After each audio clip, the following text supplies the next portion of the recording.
सिया रामचंद्र की जय।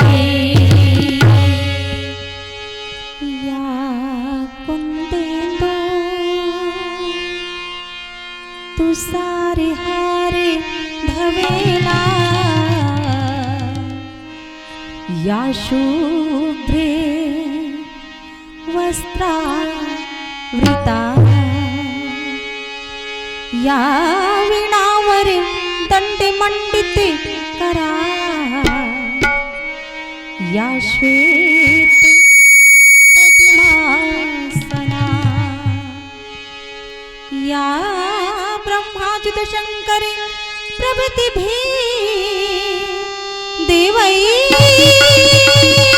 सदा वंदिता सामा पातु सरस्वती भगवती निशेष जाते निशेष जाते निशेष जाते पामगरे गणे रे गणे पामगरे गणे रे पामगरे गणे रे गणे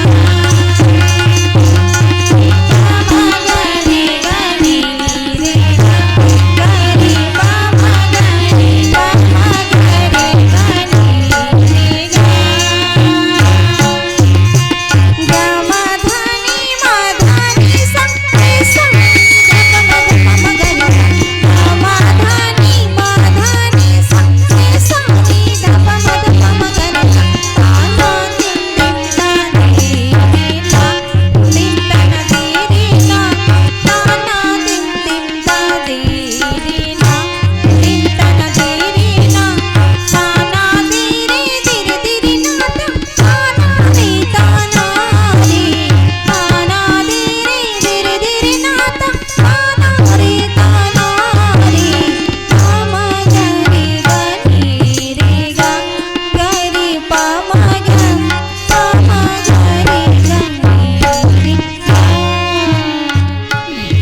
और राम की पावन कथा में रमन करने वाले मानस प्रेमी सज्जनों, आदरणीय परम श्रद्धे विद्वत नीर और क्षीर को अलग करने वाले हंस के समान विवेकी निर्णायक महोदय जी, अपनी मधुर वाणी से संत श्रोता समाज को बांध कर रखने वाले मृदुभाषी संचालक महोदय जी, भक्ति शक्ति शांत स्वरूपा ममतामयी माताओं एवं बहनों, भावी भविष्य को उज्जवल करने वाले नन्हे मुन्ने छोटे छोटे प्यारे प्यारे बच्चों, ज्ञान के स्वरूप विराजमान श्रोतागण, कोई न कोई रूप में उपस्थित हनुमान जी को माँ सिद्धिदात्री महिला मानस मंडली ग्राम बटमरा गुंडर देव की बहनों की ओर से आप लोगों को सादर सत सत नमन है। आज बड़े हर्ष की बात है कि छत्तीसगढ़ की गोद में बसे ग्राम पिरदा की पावन धर्म मंच पर 2 दिवसीय सस्वर मानस गान प्रतियोगिता की अविरल धारा प्रवाहित हो रही है, जिसमें हम सबको अवगाहन करने का परम सौभाग्य प्राप्त हुआ है। संत श्रोता समाज, आज का जो प्रसंग पुष्प हमें प्राप्त हुआ है वह है सुंदरकांड दोहा क्रमांक 38, जिसमें पूज्यपाद प्रातः स्मरणीय भक्त कविरत्न गोस्वामी तुलसीदास जी ने रामचरित मानस में लिखा है। बोले क्या? तो काम क्रोध मद लोभ सब जात नरक के पन, सब परिहरि रघुवीर ही भजहु भजई जैसन। तो आइए इस पावन प्रसंग पे चर्चा करेंगे। वैसे तो कहा जाता है ना कि हर कण कण में राम बसे हैं, हर कण कण में राम बसे हैं, हर कण कण में सीता है, हर कंकड़ कंकड़ शंकर है, हर श्वास श्वास में गीता है। जीवन की धड़कन रामायण है, जीवन की धड़कन रामायण है, जो पग पग बनी पुनीता है। राम नहीं श्वासों में तो प्राणों का घर देता है, प्राणों का घर देता है। इसी कथा प्रसंग में डूबने का प्रयास करेंगे, हृदयंगम करेंगे एक भजन के बाद। बोलिए श्यावर रामचंद्र की जय।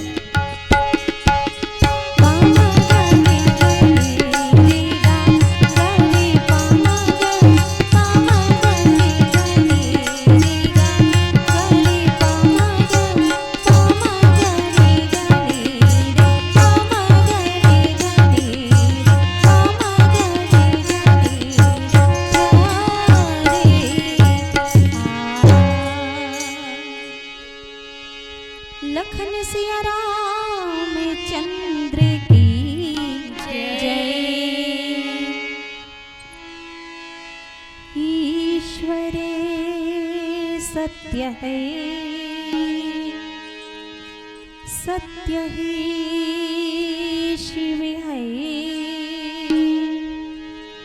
शिव ही सुंदर है। जागो उठ कर देखो, जीवन जो तू जागर है। सत्यम शिवम सुंदरम, सत्यम शिवम सुंदरम, सत्यम शिवम सुंदरम, सुंदरम।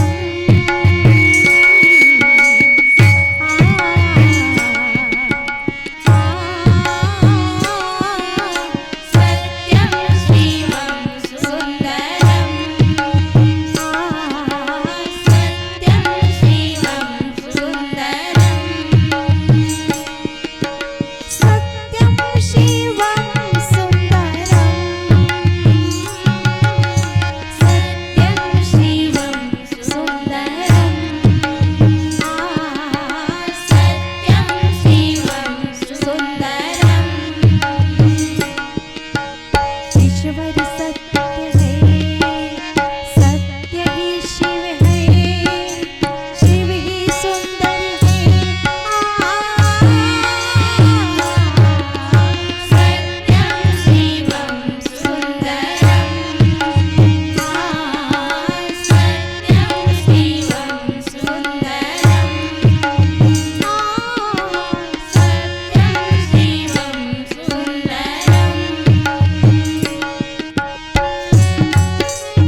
शिव है, शिव ही सुंदर है। सत्यं शिवं सुन्दरं, सत्यं शिवं सुन्दरं, सत्यं शिवं सुन्दरं, सत्यं शिवं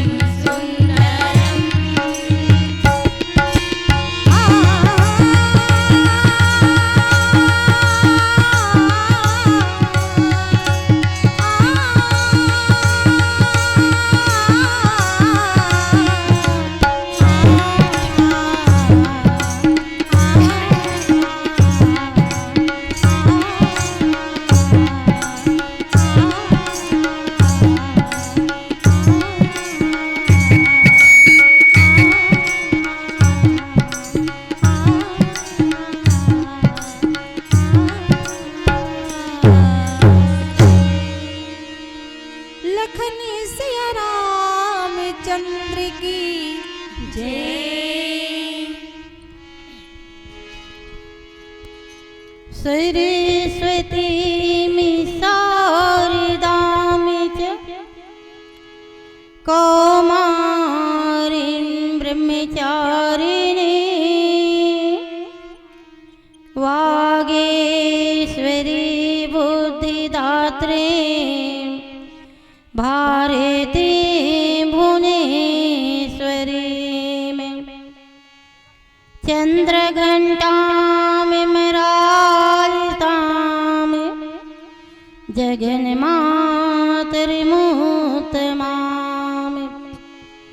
वरदायिनीं सदा वन्दे चतुर्वर्गफलप्रदां द्वादशतानि नामानि सततं ध्यानसंयुत यः पठेत तस्य जिह्वाग्रे नूनं वसति शारदा। श्रीराम राम रघुनंदन राम राम, श्रीराम राम भरताग्रज राम राम, श्रीराम राम रनकर्कश राम राम, श्रीराम राम शरणं भव राम राम। यत्र यत्र रघुनाथ कीर्तनं तत्र तत्र कृतमस्तकाञ्जलिं बाष्पवारि परिपूर्णलोचनं मारुति नमत राक्षसान्तकम्। नीलसरोरुह नीलमणि नीलनिर्धर श्याम, लाजहि तन शोभा निरखी कोटि कोटि सतकाम। आजु धन्य मैं धन्ययते यद्यपि सब विधिहीन, निज जन जानि राम मोहि संत समागम दिन। सब कुछ दिन हो आपनो भेंट करूं क्या नाथ, नमस्कार की भेंट लो जोड़ू मैं दोनों हाथ, जोड़ू मैं दोनों हाथ। अखिल ब्रह्मांड विश्वात्मा परमात्मा जगदात्मा त्रिभुवनपति कर्णावर्णालय भगवान सीतारमन के चरणारविंद में मेरा त्रिकाल सत सत नमन है। उपस्थित समस्त धर्मानुरागी धर्म प्रेमी सज्जनों, श्रद्धा स्वरूपा भक्तिमती माताओं एवं बहनों, आइए प्रभु की असीम कृपा से जो समय मिला है उसका थोड़ा सदुपयोग करते हुए अपनी जीवा से भगवान नाम का उच्चारण करते हुए अपनी जीवा को पवित्र कर लें।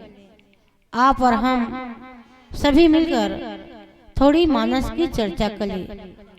देखिए, श्री रामचरितमानस का श्री गणेश होता है मंगलाचरण से, जिसमें पूज्यपाद प्रातः स्मरणीय भक्त कविरत्न गोस्वामी तुलसीदास जी बाबा ने संस्कृत के 7 श्लोक को रख करके 7 कांडों की रचना किया था। सप्त प्रबंध सुभग सोपाना, ज्ञान नयन निरखत मनमाना। तो आइए हम उस प्रभु श्री रामचंद्र जी के इस अनंत कथा अथाह कथा को हम नहीं कह सकते, क्योंकि कहा गया है कि हरि अनंत हरि कथा अनंता, कहीं सुने बहु विधि सब संता। उस प्रभु की लीला, प्रभु की चित्र, प्रभु की गाथा का मैं क्या बखान कर सकती हूँ। फिर भी प्रभु श्री रामचंद्र जी के जो दो नाम हैं रा और माँ, उसे कहने का प्रयास करूंगी। संभवतः कथा कहने में कहीं न कहीं तो त्रुटि हो सकता है, तो इस त्रुटि पे आप विद्वत जनों से प्रार्थना है कि अवश्य ध्यान दीजिएगा, ताकि कहीं ये पावन प्रसंग दोबारा किसी और मंच मिले तो उन गलतियों का दोबारा पुनरावृत्ति ना हो। आइए उस पावन प्रसंग की ओर चलते हैं जहां हमें कथा प्रसंग दिया गया है। सुंदर कांड। आमतौर पे सुंदर कांड में पर्वत को सुंदर कहा गया है। क्या आप लोगों ने पर्वत को सुंदर होते देखा है? पर्वत कभी सुंदर दिखाई देता है, लेकिन इस कांड की विशेषता देखिए कि इस कांड में पर्वत को भी सुंदर बताए गए हैं। तो कैसे?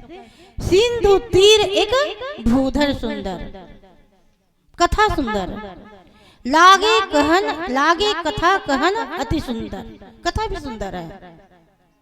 और इस कांड में नीति को भी सुंदर बताया गया है। सहज कृपण सन सुंदर नीति। और आप लोगों को तो फल की बात अगर मैं कहूँ तो आप लोगों को भी अच्छा लगेगा, देखने भी अच्छा लगता है, खाने भी अच्छा लगता है कि नहीं? लेकिन इस कांड में फल की भी विशेषता बताया गया है। बहुत सुंदर है फल। लागी देखी सुंदर फल रूखा। और राम नाम की जो मुद्रिका है वह भी अत्यधिक सुंदर है। राम नाम अंकित अति सुंदर।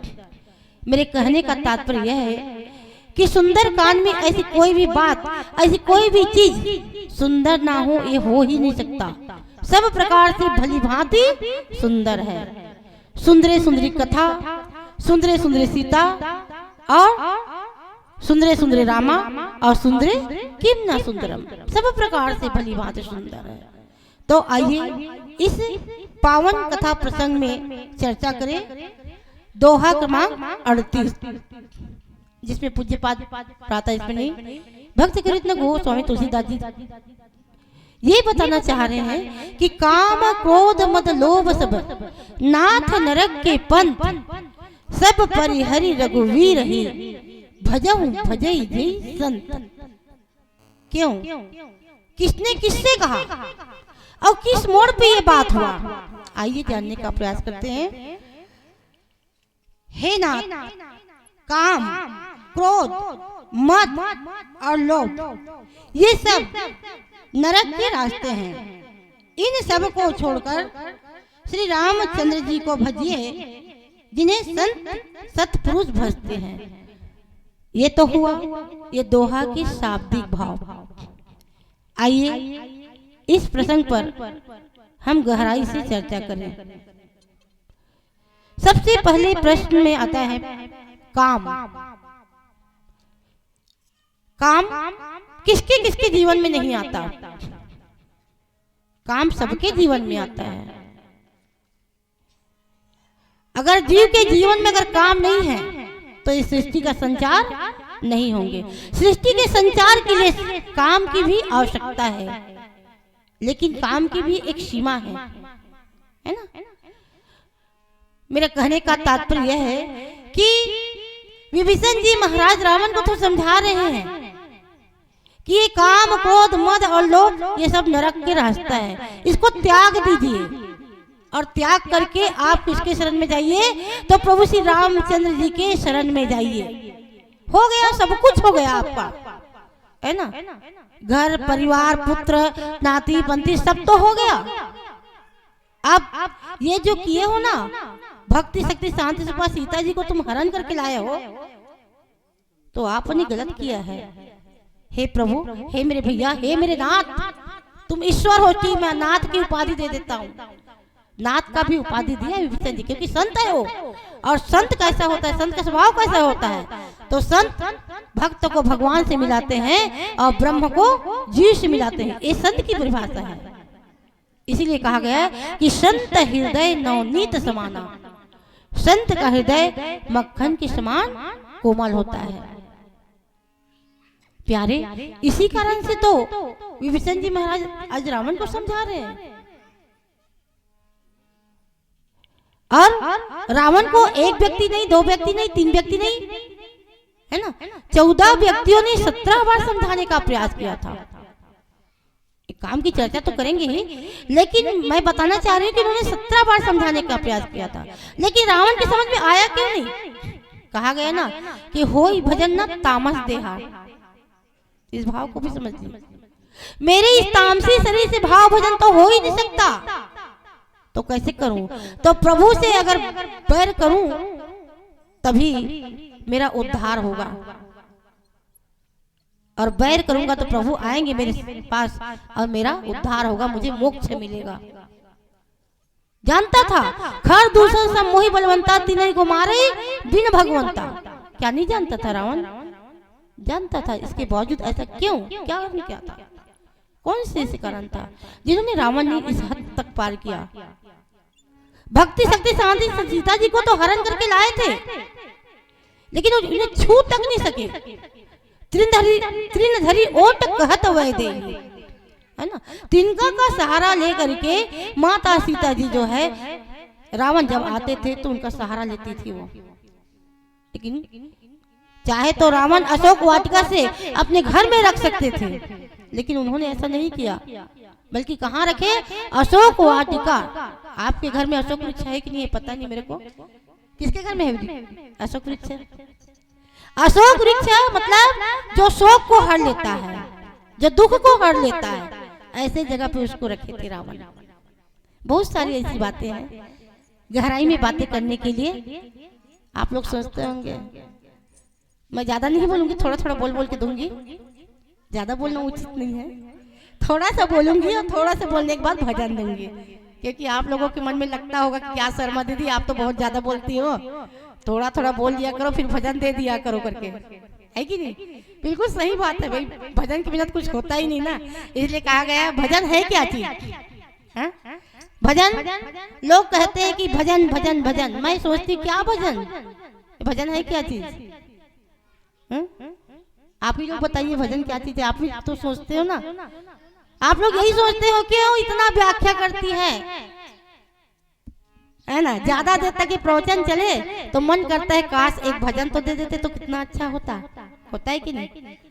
भजन जरूरी है, क्योंकि भजन से बड़े बड़े बीमारी और रोग दूर हो जाता है। भय यानी भविष्य, जय यानी जीवन और नय यानी निर्वाण। जो भविष्य जीवन का निर्वाण करता है वही भजन है, और उनसे रोग और बीमारी भी दूर हो जाते हैं। इसलिए तो कहा गया ना कि राम कृपा नासई सब रोगा, जो यही भांति बने संजोगा। राम नाम की औषधि खरी नियत से खाए, अंग रोग व्यापे नहीं, महारोग मिट जाए। तो आइए आप और हम सब मिलकर अपने जीव के जीवन में परम और चरम लक्ष्य प्राप्त करने के लिए भजन गा करके अपने आप को कृतार्थ करें। बोलिए श्यावर रामचंद्र की जय।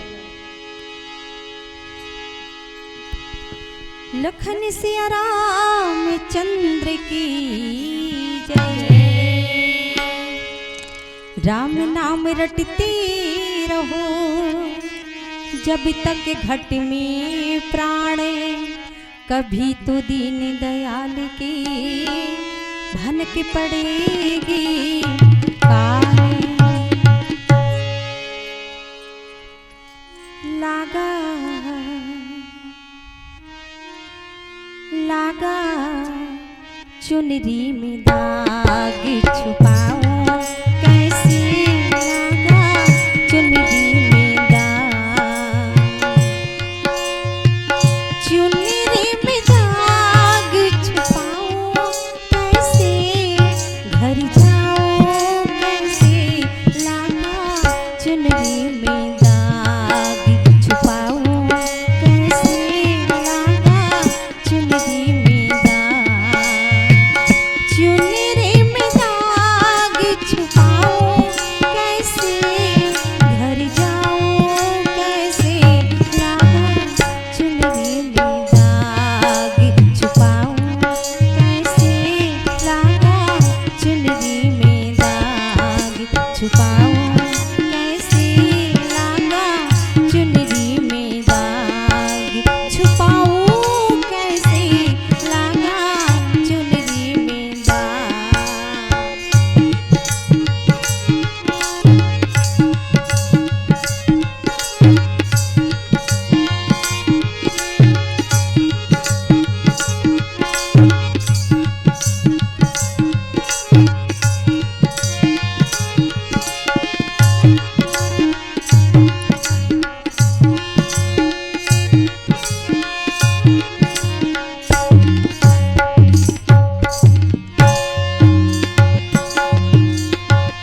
हो गई मैली मोरी चुनरिया, गोरी बदन से गोरी चुनरिया, हो गई मैली मोरी चुनरिया, गोरी बदन से गोरी चुनरिया, जाके बाबुल से नजर मिलाऊं कैसे, भर जाऊं कैसे, लागा चुनरी में दाग छुपाऊं कैसे, लागा चुनरी में दाग छुपाऊं कैसे, लागा चुनरी में दाग।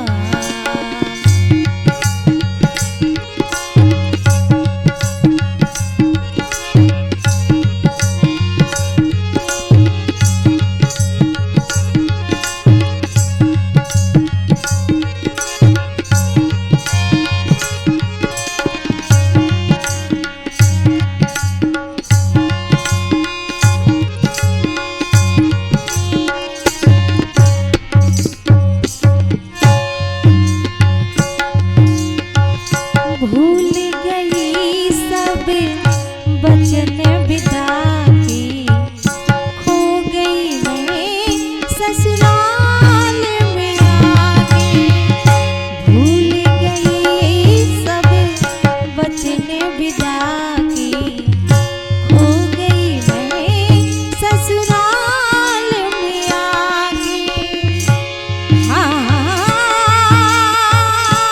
जाके बाबुल से नजर मिलाऊं कैसे, घर जाऊं कैसे, लागा चुनरी में दाग छुपाऊं कैसे, लागा चुनरी में दाग छुपाऊं कैसे, लागा चुनरी में दाग। मोरी चुनरिया फातिमा मोरी मैल है माया जान, मोरी चुनरिया फातिमा मोरी मैल है माया जान, वो दुनिया मोरी बाबुल का घर, ये दुनिया ससुराल, जाके बाबुल से नजर मिलाऊं कैसे, घर जाऊं कैसे, लागा चुनरी में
सिया रामचंद्र की जय। मानस प्रेमी श्रोता समाज, हमने पहले आप लोगों से कहा था कि रावण को 14 व्यक्तियों ने 17 बार समझाने का प्रयास किया था।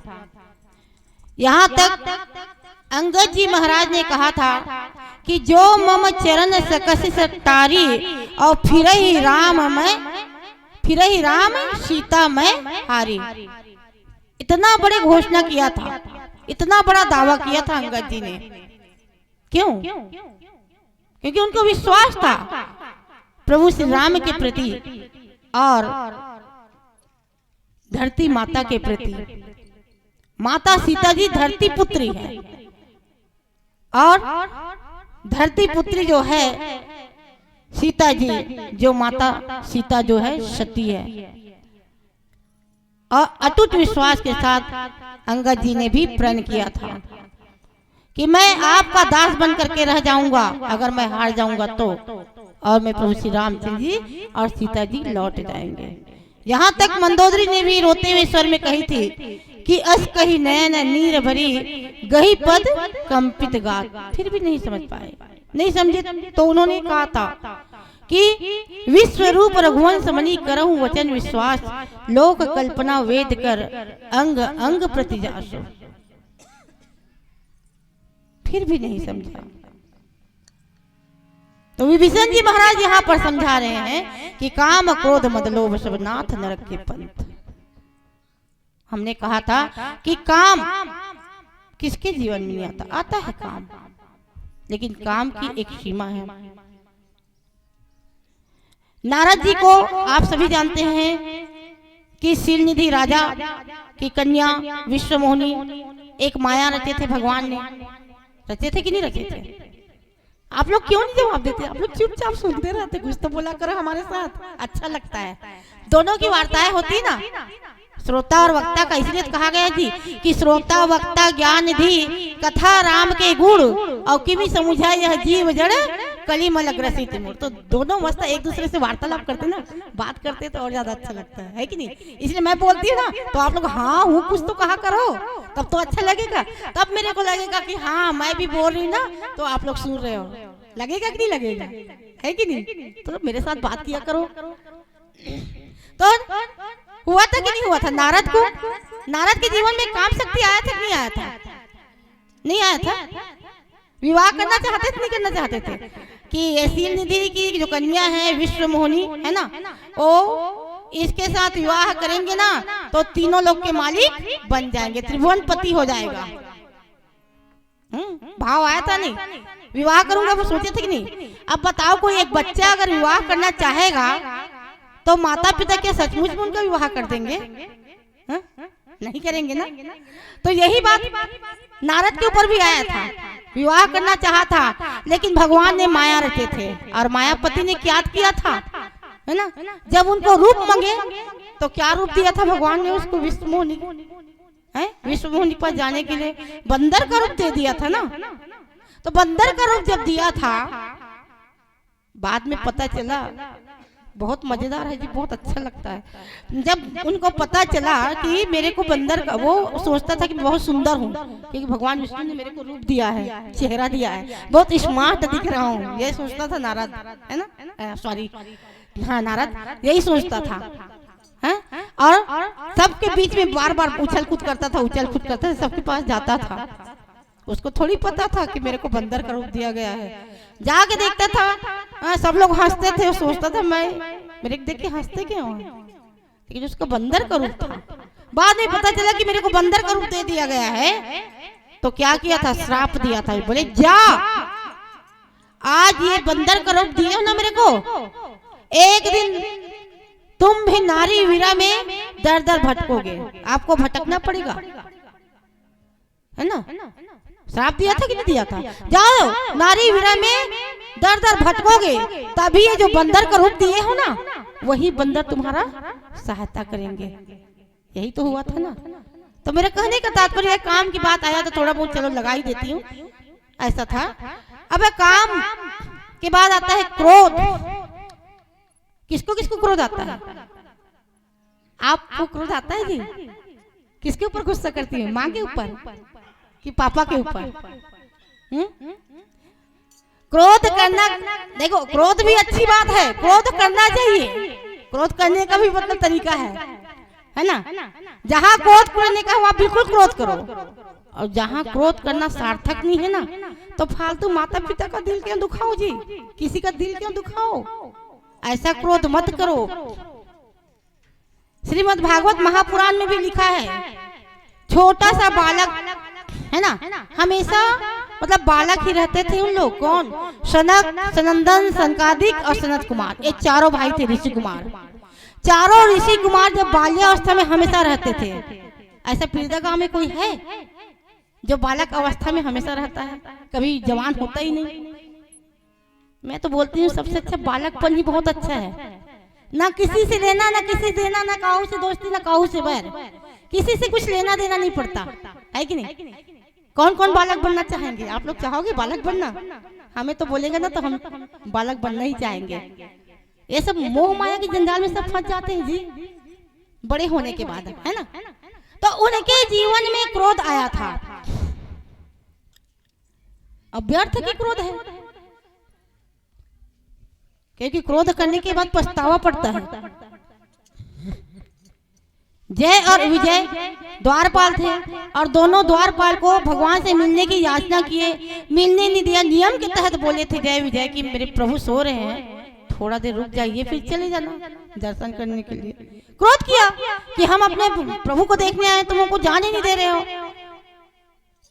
तो ये क्रोध जायज था। हजारों वर्ष की जो तपस्या किया था, वह तपस्या जो है निष्फल हो गया। अब बताइए, खुद फिर पश्चाताप करने लगे कि हमने व्यर्थ ही क्रोध किया है। अब हमको फिर बद्रिका आश्रम जाना पड़ेगा। फिर गए बद्रिका आश्रम, वहां जाके उसका क्रोध शांत हुआ, फिर तपस्या किया। तो ऐसा क्यों करे जी? बार बार तपस्या करना मत पड़े, इसलिए आप सब क्रोध मत करना, है ना? मैं समझा दे रही हूँ आप लोग को, बिल्कुल क्रोध मत करना। दाई दाई तो जीवन में क्रोध आ रही कबू बाबा पर गुस्सा रहे से हाँ गुस्सा रहता है नहीं? गुस्सा इतना हमारा दाई बढ़िया है। तो क्रोध भी करना अच्छी बात है, लेकिन सार्थक क्रोध करो जहां पर जाया जाए, है ना? क्योंकि काम और क्रोध, काम का तुलसीदास जी बाबा क्या कहा था? दोहा क्रमांक 130 ख पे बताए गए हैं कि काम ही नारी प्यारी जिमी, लोभ ही प्री जिमी दाम, तिमी रघुनाथ निरंतर प्री लागो मोहि राम। कहा था कि नहीं कहा था? है कि नहीं भाई? वो जानता था, अनुभवी व्यक्ति था वो। और अंत में उन्होंने क्या कहा था कि काम, क्रोध, मद और लोभ ये सब नरक के रास्ता है, इसलिए सबको छोड़ दो, कोई मतलब नहीं है। 4 दिन की जिंदगी है, हंसते मुस्कुराते जिए, ये दुनियादारी को छोड़े। ये हमारे लिए तो बना है, ये रामचरित किसके लिए है? ये बस पढ़ने का थोड़ी है जी। हम आ गए आपके गांव में, पढ़ लिए, सुन लिए, सुना लिए, हो गया। ये अमल करने की चीज है, आपके और हमारे जीवन में सब लागू होता है ना? और ये सब छोड़ने के लिए बोलते हैं, लेकिन छोड़ते कौन है? आपकी हम। बस सुन लिए, पढ़ लिए, हो गया। अभी अगर मैं कुछ बोलूं ना तो गुस्सा आ जाएगा। दिलाऊं क्या क्रोध? नहीं दिलाती ना, नहीं दिलाती, है कि नहीं? तो ऐसा है, तो ये हम सब के लिए है जी। रामचरितमानस एक दर्पण है, और उस दर्पण, उस आईना को हम देखेंगे तो हमारा चेहरा दिखेगा। दिखेगा कि नहीं दिखेगा? है? तो हमारे अंदर जितने भी बातें हैं आपके और हमारे लिए हैं, जानने के लिए, समझने के लिए। और ये चीज, चारों चीज जो है जीव के जीवन में नहीं होना चाहिए। काम, क्रोध, मद, लोभ, इसी में सब पड़े हैं, है ना? सत्विकार है काम, क्रोध, मद, लोभ, मद, मत्सर, ये सत्विकार जिसके जीवन में है वो कभी परमात्मा को प्राप्त नहीं कर सकता। लोभ, और लोभ किसके जीवन में है बताइए? आप लोगों के जीवन में लोभ है कि नहीं है? किसके जीवन में लोभ है? हाथ ऊपर उठाकर बताइए, किसके जीवन में लोभ? दाई एक आध कहीं लालच वाला लगते नहीं, फलानी घर अब्बड़ की चीज एक आध कहीं दे देती है मोला भगवान का सब मोल पूछो नहीं मोहन लागते जी मोला लागते कोनो मन जिमी कांदा वगैरह रखे हुई दे देती इसका ऐसे लागते लोभ यानी लालच हावे काकरो का जिमी कांदा चढ़ा देते का हाथ रही मैं तो हैं ता ए लोभ यानी लालच और लालच ला अगर मानना है लोभ ला मानना है तो लोभ ला मारने के लिए कौन सा धन की आवश्यकता है आप लोग बताइए ना जी। लोभ को मारने के लिए हमको संतोष धन की आवश्यकता है। इसलिए कहा गया है कि गोधन गज धन बाज धन सबो रत्न की खान जब आए संतोष धन सब धन धूरी समान। जी हाँ, अगर लोभ को मारना है तो हमको संतोष धन को अपनाना होगा। यही बात गोस्वामी तुलसीदास जी ने लिखा है। ये तो रावण को समझा रहे हैं। तो रावण कौन है? तो हम सब में तो रावण भरा हुआ है ना, हम भी तो रावण है क्या? अगर हम स्त्री हैं तो रावण का गुण हम में भरा है कि नहीं भरा है? काम, क्रोध, मद, लोभ सब तो भरे हमारे जीवन में, है कि नहीं ताई? तो ये सब हमारे लिए लिखा हुआ है, हम सब के लिए लिखा है।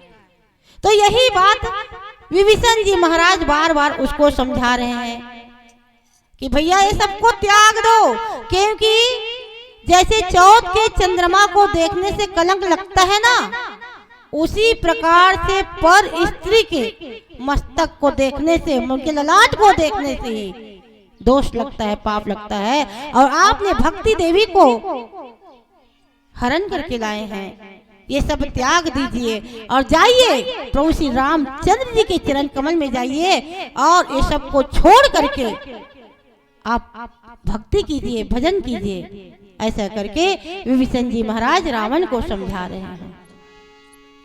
और चौथ की चंद्रमा की बात क्यों कहा था रावण ने? मैं तो आप मतलब देखता हूँ कि रावण कहे कि विभीषण कहे कि कैसे जी आप लोग बताते नहीं हैं।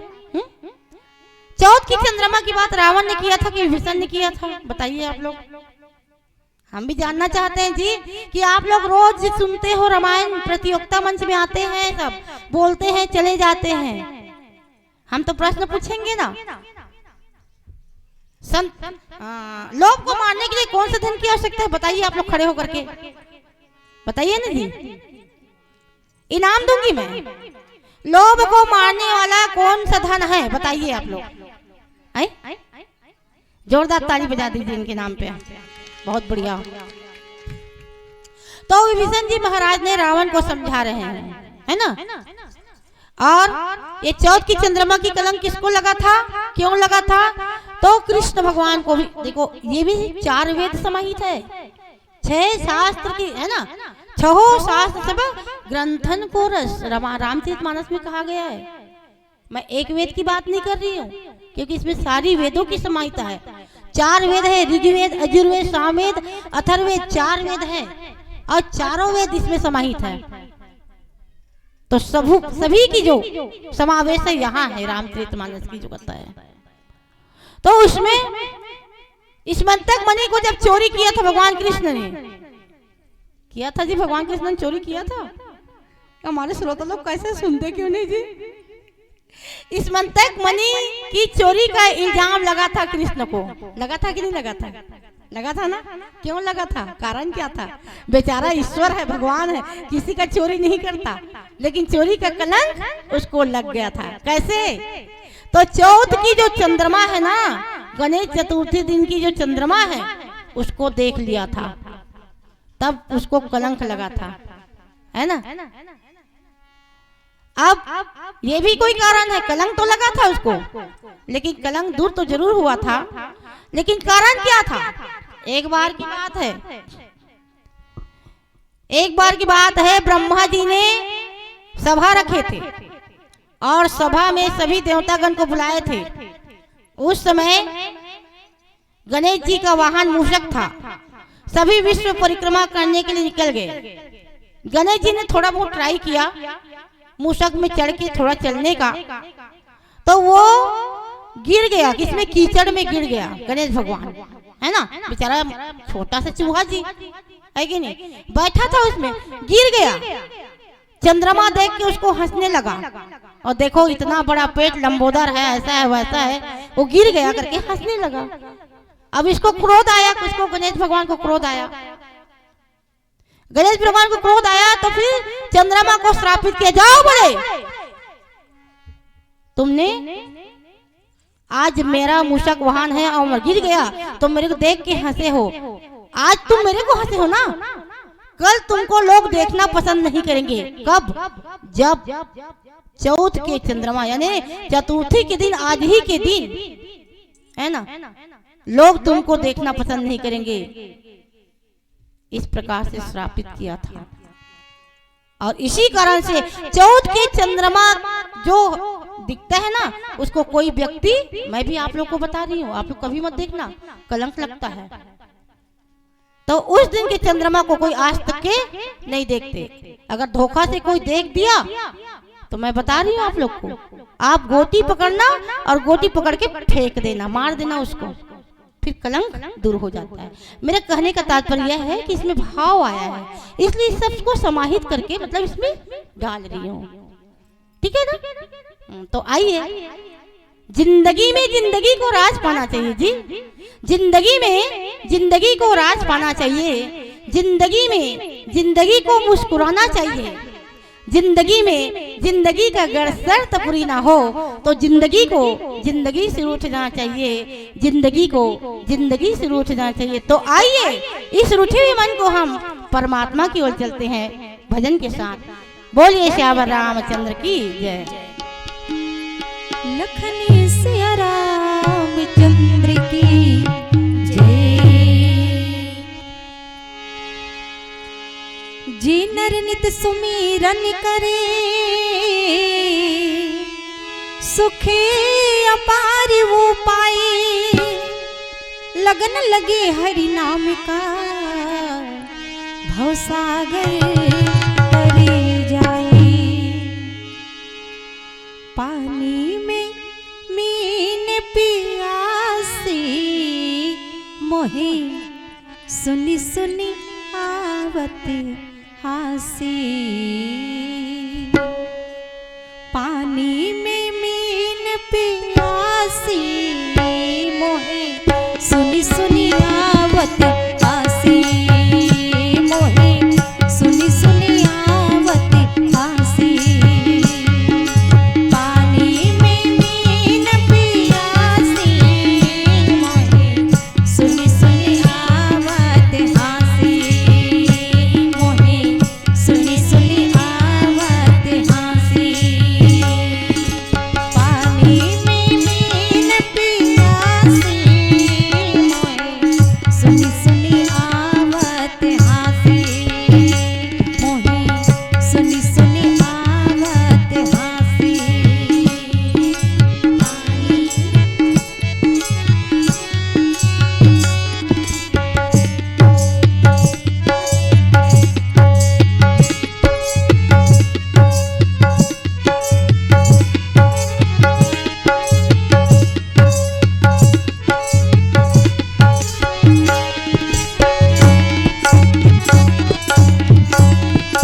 हरि भंवर निवासी सो मन बसे त्रैलोक भयो है सो मन बसे त्रैलोक भयो है यति सची सन्यासी मोहे सुनि सुनि आवत हासी मोहे सुनि सुनि आवत हासी पानी में नींद पियासी मोहे सुनि सुनि आवत हासी मोहे सुनि सुनि आवत हासी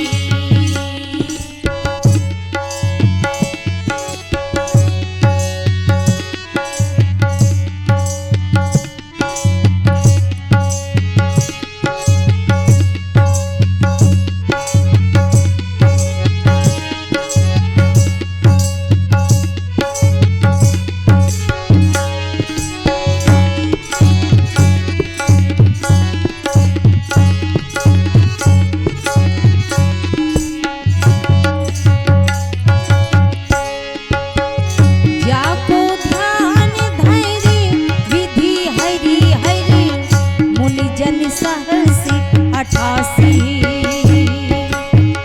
जाको ध्यान धैर्य विधि हरि हरि मुनि जन सहसी 88 सो तेरे घर माही विराजे सो तेरे घर माही विराजे परम पुरुष अविनाशी मोहे सुनि सुनि आवत हासी मोहे सुनि सुनि आवत हासी पानी में नींद पियासी मोहे सुनि सुनि आवत हासी मोहे सुनि सुनि आवत हासी मोहे सुनि सुनि आवत हासी मोहे सुनि सुनि आवत हासी मोहे सुनि सुनि आवत हासी मोहे सुनि सुनि आवत हासी मोहे सुनि सुनि आवत हासी लखन सिया रामचंद्र की जय।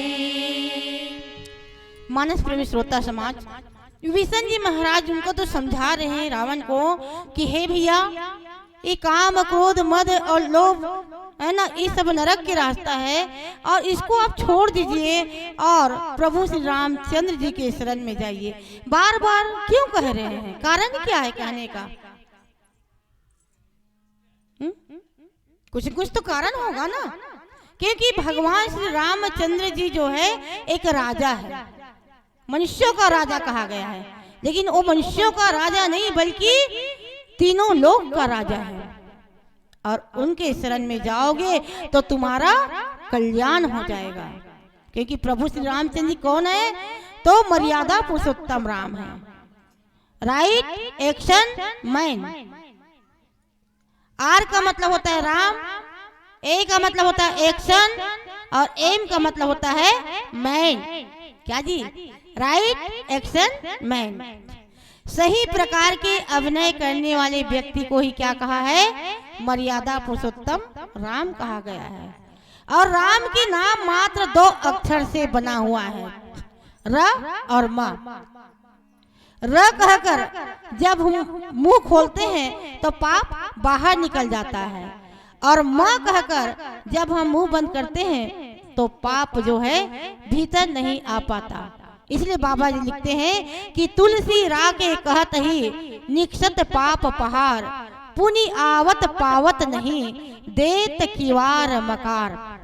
रकार, अकार और मकार, सूर्य, अग्नि और चंद्रमा, इन 3 तत्वों से बना है भगवान राम का नाम, जिनमें से अग्नि तत्व जो है वो जलाने वाला तत्व है।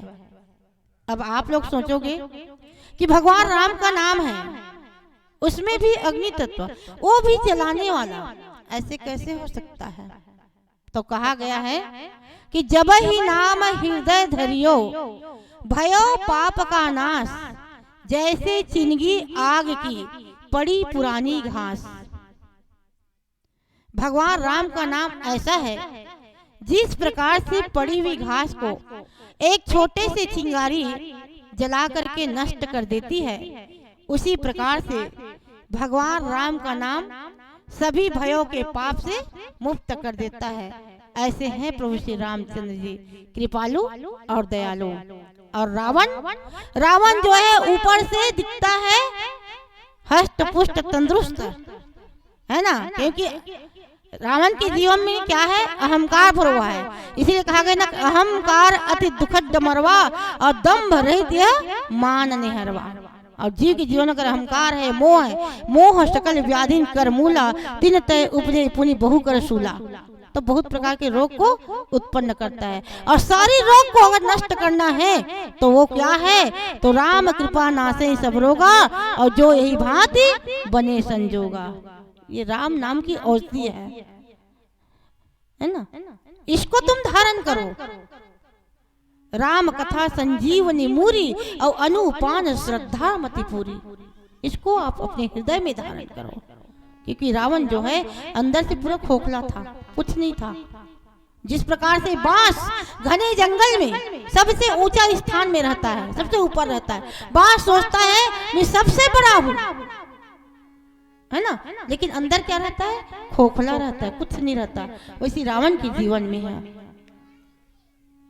और उसके जीवन में अगर अंतिम समय कुछ आया तो कौन आया?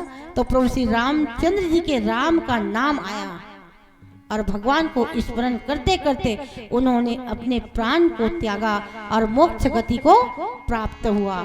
तो हम सबको भी आज के प्रस्तुत कथा प्रसंग का सार यही है कि अपने जीवन में राम नाम की मणि के प्रकाश को अपने जीवन में स्वीकार करें, और राम नाम को गाकर अपने जीवन को धन्य बनाएं।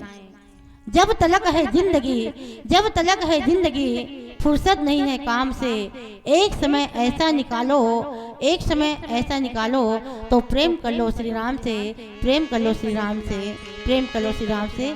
इसी संदेश के साथ अंतिम भजन के बाद विदा लेने का प्रयास करते हैं। बोले श्याम रामचंद्र की जय। लखनी सिया रामचंद्र की जय। जिंदगी जब तक रहेगी फुर्सती नहीं है काम से, कुछ समय ऐसा निकालो प्रेम कर लो प्रभु राम से। मिलती है जिंदगी में सत्संग कभी कभी, मिलती है जिंदगी में सत्संग कभी कभी, मिलती है जिंदगी में सत्संग कभी कभी, मिलती है जिंदगी में सत्संग कभी कभी, मिलती है जिंदगी में सत्संग कभी कभी, होती है दर्शकों की दर्शन कभी कभी,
चंद्र की जय। बोलो सियावर रामचंद्र की जय। ताली बजाओ लड़का हो जोर से, आवाज ले बढ़ा भैया मोरो।